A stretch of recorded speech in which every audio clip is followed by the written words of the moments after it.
Guys, ako'y cheka. Tibagikan ko Vietnam. Na-happy lang ko, dili shock. Na-happy ko, especially seeing the younger generation of Vietnamese. Like, daghan na kaayo sa ilaha karon nga maayo kay mo English. And dili lang basic ha.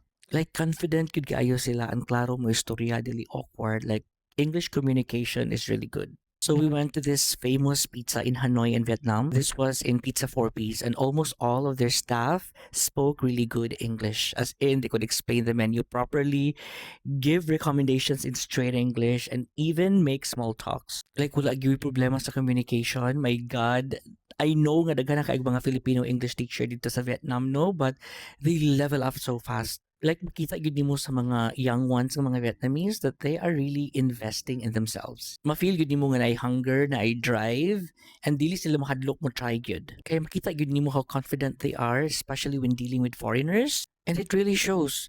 And then it hit me, like totally hit me. Like for the longest time, English Bayagid has been our edge as Filipinos in the entire Southeast Asia, correct? Like mao gyud na ang atong advantage, BPO, hospitality, global workforce, communication skills. But in the next 5 to 10 years, most of our neighbors are already speaking really good English. Unsa na lang gyud mabilin para sa Pilipinas? I think corruption. Joke siya pero medyo sakit kay medyo tinuod yun, di ba? Kay while other countries are moving fast, improving their infrastructure, their tourism and competitiveness, kita murag sige raw balik sa the same nga problema, corruption. Honestly, pero nakulbaan ko gamay no, happy good ko para sa Vietnam, especially sa ilahang younger nga generation.